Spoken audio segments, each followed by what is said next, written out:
श्री स्वामी समर्थ श्री स्वामी कार्यसिद्धी या चॅनलमध्ये तुमच्या सगळ्यांचं खूप मनापासून स्वागत। स्वामी महाराजांच्या कृपेने तुमच्या मनातील ज्या काही चांगल्या इच्छा असतील त्या सर्व पूर्ण होत हीच मी स्वामी महाराजांच्या चरणी प्रार्थना करते आणि आपल्या आजच्या व्हिडिओला सुरुवात करते।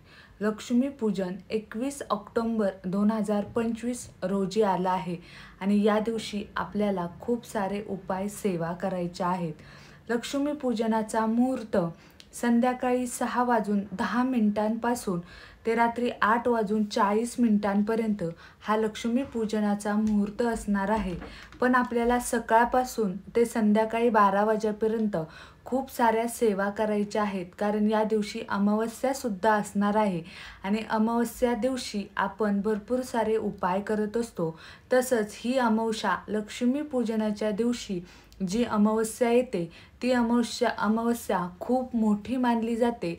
या दिवशी तुम्ही काही उपाय करताना तोडगे करताना त्याचा प्रभाव खूप पटीने होत असतो। त्यामुळे या दिवशी तुम्हाला मी आज जे काही सांगणार आहे ते सर्व उपाय करायचे आहेत। त्यासाठी व्हिडिओ हा शेवटपर्यंत नक्की पहा। जर चॅनलवर नवीन असाल तर चॅनलला सबस्क्राईब करा, शेजारील जे बेल आयकॉन आहे त्याच्यावर प्रेस करा, जेणेकरून इथून पुढचे जे काही माझे नवनवीन व्हिडिओ येतील ते तुमच्यापर्यंत नक्की पोहोचले जातील। लक्ष्मी पूजनाच्या दिवशी आपण लक्ष्मी माताची महालक्ष्मीची आपण पूजा करत असतो। तसंच आपल्याला लक्ष्मी पूजन करण्याच्या अगोदर मग तुम्ही ती सेवा सकाळी दुपारी संध्याकाळी कधीही करू शकता, पण शक्यतो संध्याकाळी आपल्याला लक्ष्मी पूजन करायचं आहे, त्यामुळे आपल्याला तितकासा वेळ मिळणार नाही। म्हणून जे काही मी आता तुम्हाला स्वस्तिक काढायला सांगणार आहे ही स्वस्तिक तुम्हाला सकाळीच काढून घ्यायची आहे। तर पहिलं बघा, तुम्हाला तुमच्या घराची या दिवशी फरशी पुसायची आहे, पण फरशी पुसायला तुम्हाला फिनेल वापरायचं नाही, तर पाणी, हळद, गोमूत्र, गंगाजल, मीठ, लिंबू हे टाकून तुम्हाला तुमच्या घरातील जी काही कानाकोपऱ्यांमध्ये थोडीफार जी काही नकारात्मकता साचलेली आहे ती तुम्हाला या पाण्याने पुसून घ्यायची आहे। नंतर आपल्याला हळदीचं लेपन करायचं आहे। या दिवशी हळदीच्या लेपनाला सुद्धा खूप महत्त्व आहे, कारण या दिवशी अमावस्या सुद्धा आहे आणि लक्ष्मी पूजन सुद्धा आहे।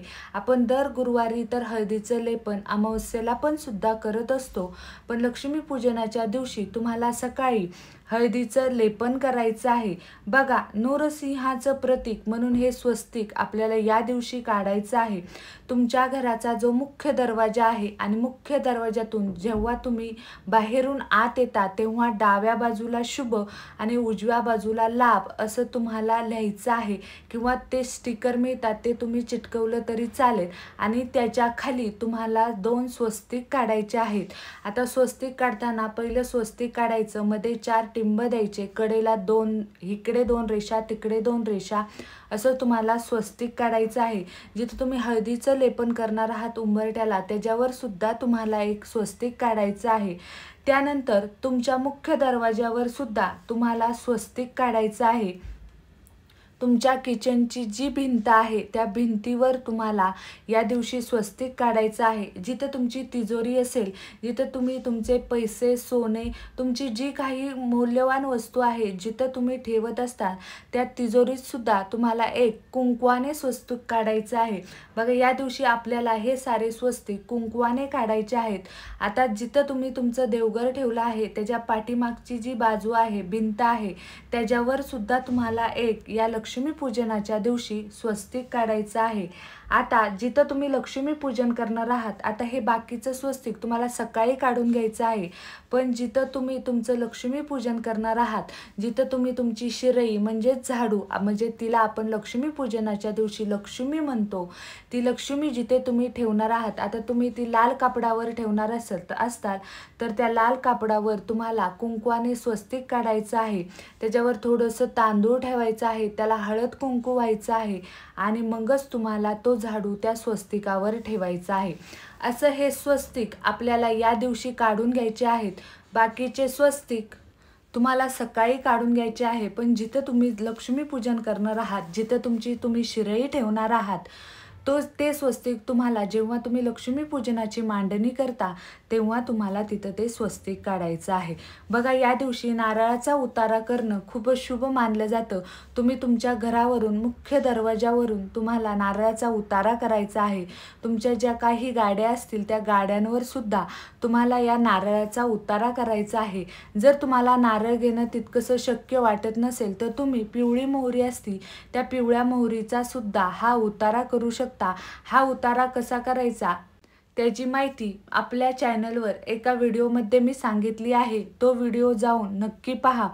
तर बघा, ही सगळ्यात मोठी अमावस्या मानली जाते. लक्ष्मीपूजनाच्या दिवशी जी अमावस्या येते ती सगळ्यात मोठी अमावस्या मानली जाते. म्हणून तुम्हाला हा नारळाचा उतारा तुमच्या मुख्य दरवाजावरून तुमच्या घरामध्ये येणारी व्यक्ती ही तोंडावर गोड बोलणारी असेल पण तिच्या आतमध्ये तुमच्याविषयी काही कपट असेल किंवा काही तुमच्याबद्दल काही त्यांची विचित्र भावना असतील तर तुम्ही जर या दिवशी जर हा उतारा केला तर ती सगळी नकारात्मकता बाहेर खेचली जाते. त्यामुळे तुम्हाला या दिवशी हा नारळाचा उतारा करायचा आहे.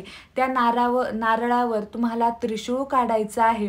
आता बघा, सगळ्यात प्रभावी असा उपाय म्हणजे तो पिवळ्या मोहरीचा उपाय आणि हा उपाय आपल्याला या लक्ष्मीपूजनाच्या दिवशी करायचा आहे. तर तुम्हाला थोडीशी मूठभर पिवळी मोहरी घ्यायची आहे, त्याच्यामध्ये उदी टाकायची आहे आणि ही उदी तुम्हाला उजव्या हातामध्ये, पिवळी मोहरी आणि उदी तुम्हाला उजव्या हातामध्ये घ्यायची आहे. 11 वेळा वल्गा सुक्तम आणि 11 वेळा कालभैरवाष्टकम हे तुम्हाला बोलायचं आहे. हे बोलून झाल्यानंतर हे तुम्ही तुमच्या देवघरासमोर तुम्ही जिथं लक्ष्मीपूजन करणार आहात त्याच्यासमोर बसून ही जेव्हा तुमच्याकडून सेवा होईल त्याच्यानंतर थोडं मूठभर म्हणजे थोडंसं चिमूटभर तुम्हाला तुमच्या घराच्या प्रत्येक कोपऱ्यामध्ये, मग बेडरूम असो, किचन असो, हॉल असो, तुम्हाला प्रत्येक कोपऱ्यामध्ये ही थोडी मोहरी टाकायची आहे. फक्त टॉयलेट आणि बाथरूम सोडून तुम्हाला तुमच्या घराच्या प्रत्येक कोपऱ्यामध्ये ही पिवळी मोहरी तुम्हाला टाकायची आहे. सकाळी उठल्यानंतर झाडूने तुम्हाला ही सगळी पिवळी मोहरी एकत्र करायची आहे आणि ती निर्मल्यामध्ये टाकून द्यायची आहे. असा हा उपाय आपल्याला पिवळ्या मोहरीचा उपाय या लक्ष्मीपूजनाच्या दिवशी करायचा आहे. हा उपाय सगळ्यांनी करा. तुमच्या घरातील जी काही नकारात्मकता आहे ती ही पिवळी मोहरी शोषून घेईल आणि तुमच्या घरात लक्ष्मीपूजनाच्या दिवशी लक्ष्मी माता अगदी आनंदाने भरभराटीने तुमच्या घरात येईल. तर असा हा उपाय तुम्हाला या दिवशी करायचा आहे. तर तुम्हाला आजचा हा माझा व्हिडिओ कसा वाटला मला कमेंट करून नक्की सांगा. जर तुम्हाला हा व्हिडिओ आवडला असेल तर लाईक शेअर करायला विसरू नका, सबस्क्राईब करायला विसरू नका. भेटूया नवीन अशा एका व्हिडिओसोबत. तोपर्यंत श्री स्वामी समर्थ. अवधूत चिंतन. श्री गुरुदेव दत्त.